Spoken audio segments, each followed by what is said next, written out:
Hello my dear students, welcome back to my YouTube channel SSDL math point.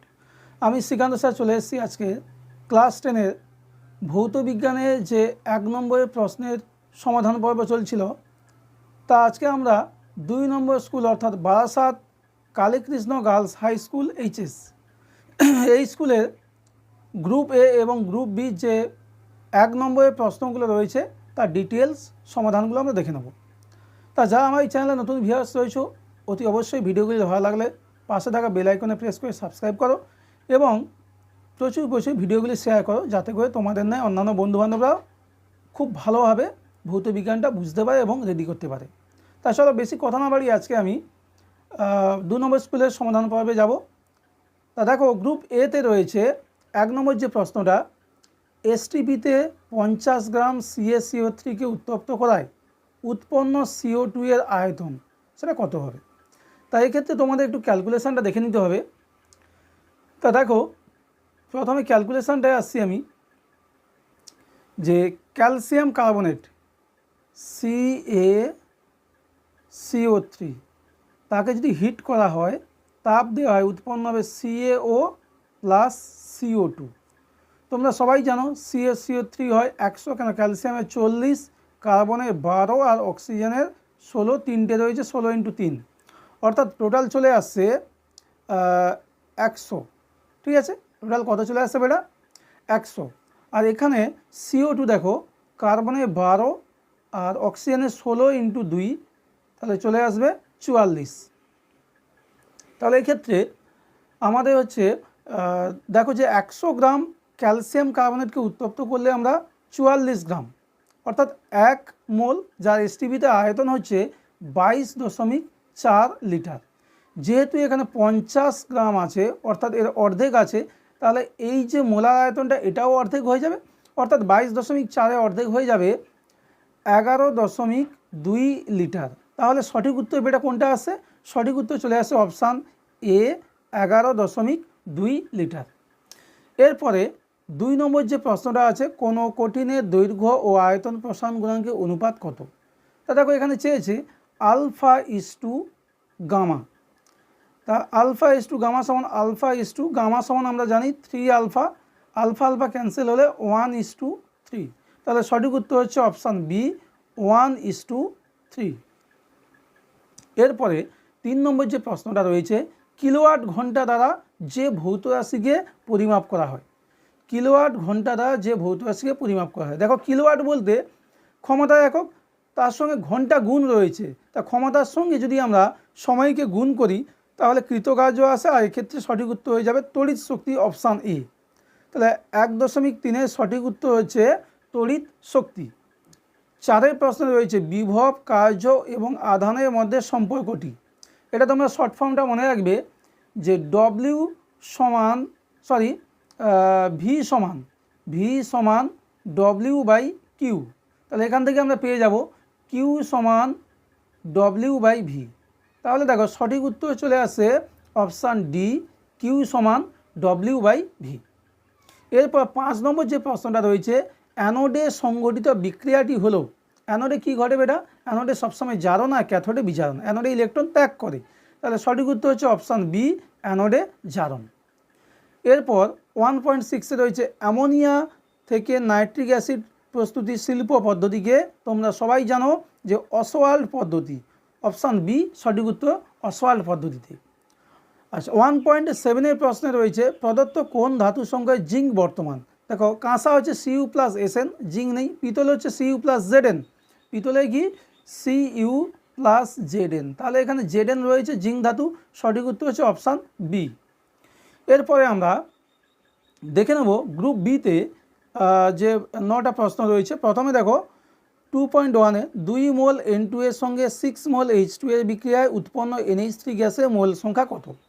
তাই সমীকরণটা একটু যদি আমরা দেখে নিই, যে N2 + 3H2 সমান আমরা জানি যে 2NH3, 3 ভাগ হাইড্রোজেন আর 1 ভাগ হচ্ছে নাইট্রোজেন।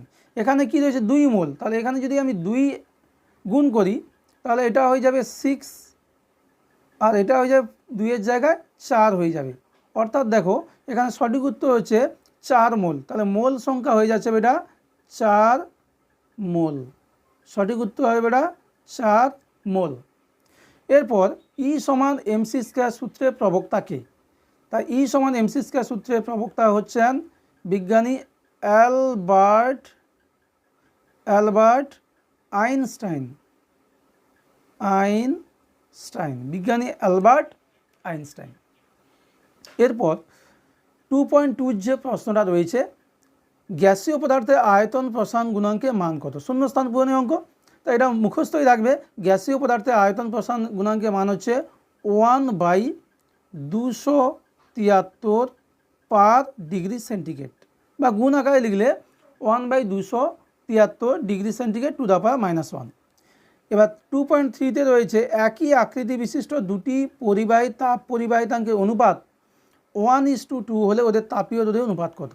দেখো, তাপ পরিবাহিতাঙ্কের উল্টো কনসেপ্ট হচ্ছে তাপীয় রোধ, সুতরাং এই 1:2টা হয়ে যাবে 2:1। সঠিক উত্তর হচ্ছে বেটা 2:1। এবার অথবা যে প্রশ্ন, সেন্টিগ্রেড স্কেলের দৈর্ঘ্য প্রসারণ গুণাঙ্ক আলফা সি এবং ফারেনহাইট স্কেলের দৈর্ঘ্য প্রসারণ গুণাঙ্ক আলফা এফ, এর মধ্যে সম্পর্ক কী? তাহলে দেখো, সঠিক সম্পর্কটা হচ্ছে আলফা সি, বা আমি যদি এটা আলফা এফ দিই, আলফা এফ অর্থাৎ ফারেনহাইট স্কেলে দৈর্ঘ্য প্রসারণ গুণাঙ্ক সমান 5/9 গুণিতক আলফা সি, 5/9 গুণিতক আলফা সি। সঠিক উত্তর দেখো 2.3, অথবা হচ্ছে যে সেন্টিগ্রেড স্কেলে দৈর্ঘ্য প্রসারণ গুণাঙ্ক আলফা সি এবং ফারেনহাইট স্কেলে দৈর্ঘ্য প্রসারণ গুণাঙ্ক আলফা এফ হলে এদের মধ্যে সম্পর্ক আলফা এফ সমান 5/9 alpha C, 5/9 into alpha C. এরপর 2.4-এর যে প্রশ্ন রয়েছে, ফ্লেমিংয়ের বামস্ত নিয়মে তর্জনী দিয়ে কিসের অভিমুখ বোঝানো হয়? তার তর্জনী দিয়ে বেটা চৌম্বক ক্ষেত্রের অভিমুখ, চৌম্বক ক্ষেত্রের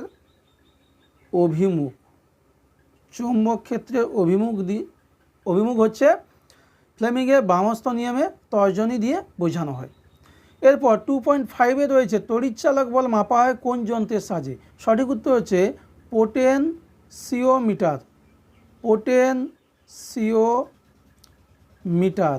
যন্ত্রের সাহায্যে, এটা তালব্যস্য লিখতে পারো, তালব্যস্য হয় পোটেনশিওমিটার। এবার 2.5-এ অথবা সত্য বা মিথ্যা লেখো। বৈদ্যুতিক হিটারে নাইক্রোম তারের রোধ ও গলনাঙ্ক খুব কম হওয়া উচিত। দেখো, রোধ এবং গলনাঙ্ক যদি খুব কম হয়, তাহলে প্রথমে রোধ কম হওয়া মানে তাপ কম উৎপন্ন হবে, আর গলনাঙ্ক কম হওয়া মানে খুব তাড়াতাড়ি গলে যাবে। তাহলে এটা তো হওয়া উচিত নয়, ঠিক উল্টোই হয়, যে উচ্চ রোধ এবং উচ্চ গলনাঙ্ক বিশিষ্ট হয়। তার মানে এই বিবৃতি হচ্ছে মিথ্যা, এই বিবৃতি হয়ে যাচ্ছে মিথ্যা বা ভুল। 2.6-এ বলেছে সিইউ এর তড়িৎ দ্বার ব্যবহার করে CuSO4 জলীয় দ্রবণের তড়িৎ বিশ্লেষণে কোন আয়ন ক্যাথোডের দিকে ধাবিত হয়? এখানে সঠিক উত্তর হচ্ছে কপার আয়ন বা Cu2+ আয়ন। এরপর 2.7-এ গোল্ড প্লেটিংয়ের জন্য প্রয়োজনীয় তড়িৎ বিশ্লেষ্য পদার্থটির নাম লেখো। এটা নাম হচ্ছে পটাশিয়াম অরোসায়ানাইড।